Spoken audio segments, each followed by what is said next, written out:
Je suis prêt à reconnaître un prochain intervenant. Oui, Monsieur le député d'Argenteuil, la parole est à vous. Merci, Monsieur le Président.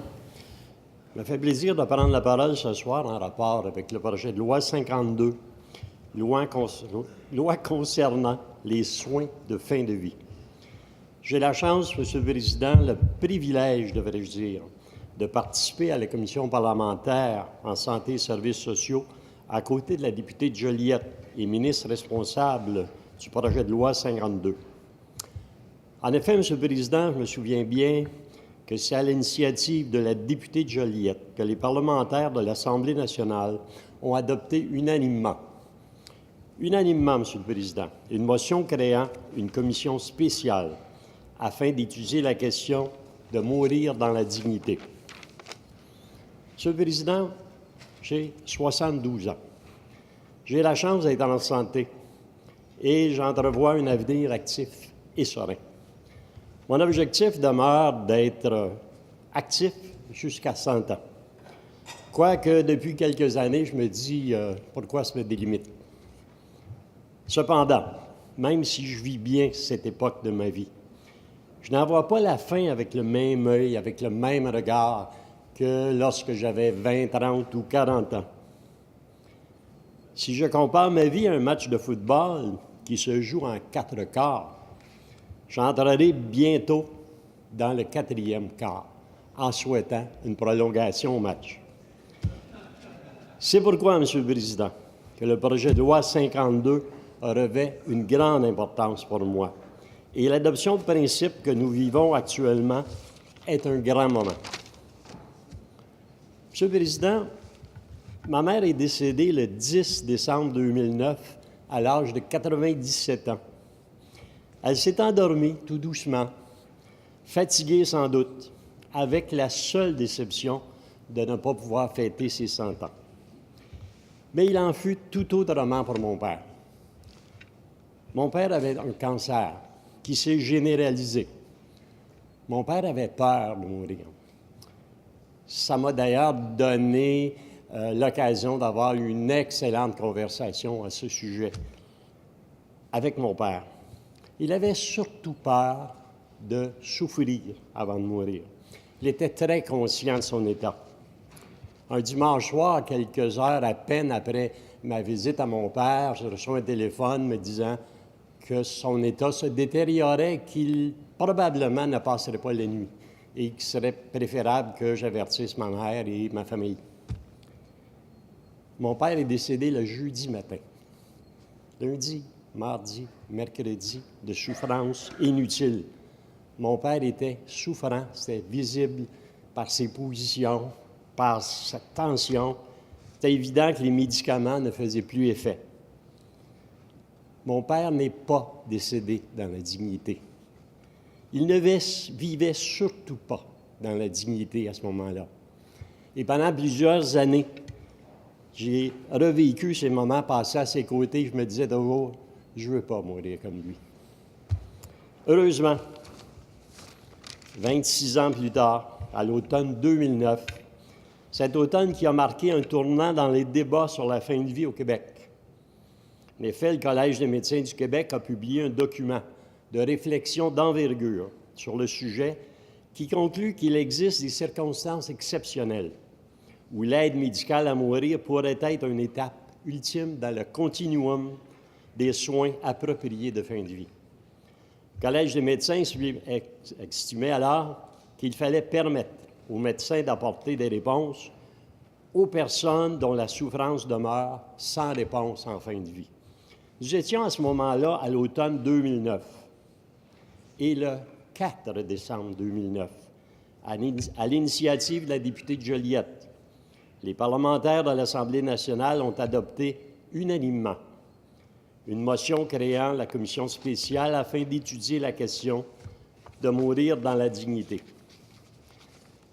Dans le projet de loi 52, il y a plusieurs termes qui m'ont accroché et sur lesquels je reviendrai. Continuum de soins appropriés de fin de vie, autonomie, dignité, respect de la personne, reconnaissance de ses droits et les libertés, et non pas des théories, des croyances, des dogmes qui auraient préséance sur l'autonomie et les droits d'une personne. J'y reviendrai, Monsieur le Président. Mais d'abord, je voudrais souligner un élément important, très important à mon point de vue,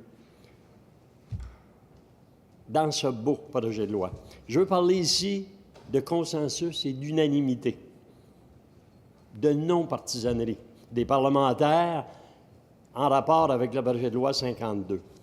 D'abord, je le rappelle, unanimité des parlementaires au moment de l'adoption, le 4 décembre 2009, de la motion créant une commission spéciale pour étudier la question de mourir dans la dignité. Unanimité ensuite sur le travail gigantesque, de longue haleine, d'une ampleur sans précédent peut-être, sans aucune partisanerie surtout. Et j'insiste, sans aucune partisanerie. Travail qui a permis à cette commission spéciale sur la question de mourir dans la dignité de déposer son rapport le 22 mars 2012. Un beau moment, Monsieur le Président, un grand moment dans l'histoire de la vie des parlementaires québécois. J'insiste sur ce point pour deux raisons. D'abord, sur le fait que les Québécoises et les Québécois qui suivent les travaux parlementaires par le truchement de la télévision s'arrêtent surtout sur la période de questions et de réponses. Difficile donc, à mon avis, pour le commun des mortels, de penser qu'il puisse y avoir des travaux menés en collaboration et des décisions prises dans l'unanimité.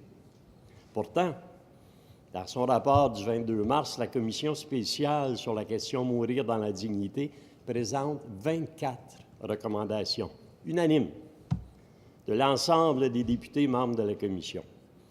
Voilà le résultat d'un travail de collaboration non partisan. Ensuite, Monsieur le Président, le projet de loi 52 s'inscrit en droite ligne avec les recommandations de ce rapport. Préparé sans aucune partisanerie, faut-il le rappeler, voté unanimement. Dans cette logique, dans la continuité, il est normal de croire que le projet de loi 52, pour lequel nous procédons à l'adoption de principe ce soir, passera rapidement l'étape de l'étude article par article pour être adopté dès cet automne pour le plus grand bien des Québécoises et des Québécois. Monsieur le Président, je reviens brièvement sur ce que je disais au début de mon intervention, au sujet de ma vision sur la dernière étape de ma vie. Monsieur le Président, je suis rassuré, tout simplement rassuré. Et j'ai la conviction que ce projet de loi, une fois adopté, créera le même sentiment sur la majorité des citoyennes et des citoyens du Québec. Je suis rassuré également pour ma famille, mes enfants, mes petits-enfants, mon épouse, qui n'auront pas à vivre ce que j'ai vécu à la fin de vie de mon père. Je peux et je pourrai vaquer à mes occupations et réaliser mes projets sans m'inquiéter outre mesure de comment j'aurai à vivre la fin de ma vie. Cette loi courageuse et noble, respectueuse de mes droits, de mon autonomie, viendra encadrer clairement dans un continuum de soins appropriés à ma fin de vie. J'ai dit plus tôt que je reviendrai sur certains termes que je trouve plutôt importants. Continuum, ensemble d'éléments entre lesquels le passage est continu. Le projet de loi 52 reconnaît formellement les droits de fin de vie qui comprennent les soins palliatifs et l'aide médicale à mourir, une option exceptionnelle, strictement balisée pour des cas de souffrance exceptionnelle. Le projet de loi 52, en plus d'offrir une reconnaissance formelle des soins palliatifs, prévoit qu'ils doivent être offerts à une personne dont l'État le requiert, ce, dans les établissements de santé, les maisons de soins palliatifs et les domiciles. La loi vient donc consacrer ce droit aux soins palliatifs. D'ailleurs, j'aimerais le rappeler, ma collègue l'a fait cet après-midi, mais il est important de le redire probablement. Le 5 mai dernier, la première ministre du Québec, Mme Pauline Marois, a annoncé un investissement supplémentaire de 15 millions en soins palliatifs, dont plus des 2 tiers sont destinés spécifiquement aux soins palliatifs à domicile, ce qui constitue, M. le Président, une première. Toujours dans ce continuum, Il arrive un moment où, comme le disait le document de réflexion du Collège des médecins en 2009, arrive un moment où il faut apporter des réponses aux personnes dont la souffrance demeure sans réponse en fin de vie. Malheureusement, même avec les meilleurs soins palliatifs, les personnes en fin de vie continuent de souffrir. Ainsi, le projet de loi 52 prévoit aussi une option exceptionnelle, je dis bien exceptionnelle, pour répondre à des souffrances exceptionnelles, soit l'aide médicale à mourir. Dans un grand souci de prudence, cette option exceptionnelle sera encadrée de façon claire, stricte, rigoureuse.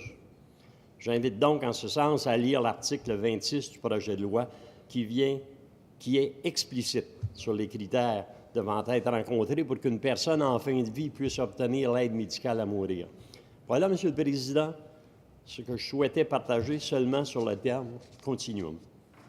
Mais avant de poursuivre, je vais apporter une précision importante sur la notion d'aide médicale à mourir, qui se distingue de celle de l'euthanasie par le fait que la demande doit parvenir en tout temps de la personne elle-même, pour elle-même, et qu'il doit toujours y avoir un encadrement médical. Non, Monsieur le Président, l'aide médicale à mourir n'a aucun rapport avec l'euthanasie. Dans ma profession de pédagogue, j'ai souvent entendu dire au sujet d'un enfant, et je l'ai sûrement souvent dit moi-même, qu'un enfant faisait preuve d'autonomie. S'il est important, autant pour les éducateurs qui m'entouraient que pour moi, de reconnaître ce trait, cette caractéristique du développement, je suis d'autant plus heureux de voir que le projet de loi 52 reconnaît ce droit de se gouverner en fin de vie, droit à l'autonomie, au respect de la personne. Dignité. Mourir dans la dignité. N'est-ce pas le plus grand geste de respect, de noblesse même, que de permettre par un encadrement rigoureux aux professionnels de la santé d'assister, d'accompagner une personne en fin de vie? Monsieur le Président, après ce document de réflexion du Collège des médecins en 2009, après cet exercice démocratique d'une grande ampleur, sans partisanerie, qui a mené au dépôt du rapport sur la commission spéciale le 22 mars, après la rédaction de 24 recommandations unanimes de l'ensemble des députés siégeant sur cette commission, nous avions la responsabilité comme gouvernement de donner suite à ces recommandations. C'est la réalisation de ma collègue députée de Joliette et ministre responsable de la loi 52. C'est ce en quoi consiste le projet de loi 52. Monsieur le Président, en terminant, je salue toutes les personnes qui ont participé, membres de l'Assemblée nationale, spécialistes, citoyennes, citoyens, qui ont participé, dis-je, à la commission spéciale afin d'étudier la question de mourir dans la dignité. Je salue le courage politique des parlementaires qui ont réussi ce travail sans partisanerie, arrivant même aux recommandations finales dans l'unanimité. Je veux également remercier ma collègue, la députée de Joliette et ministre responsable de ce projet de loi, pour son travail extraordinaire et le privilège que j'ai de siéger à ses côtés. Également mes collègues, également les membres de l'opposition avec qui j'ai le privilège de travailler sur la commission parlementaire en santé et services sociaux. Merci, Monsieur le Président.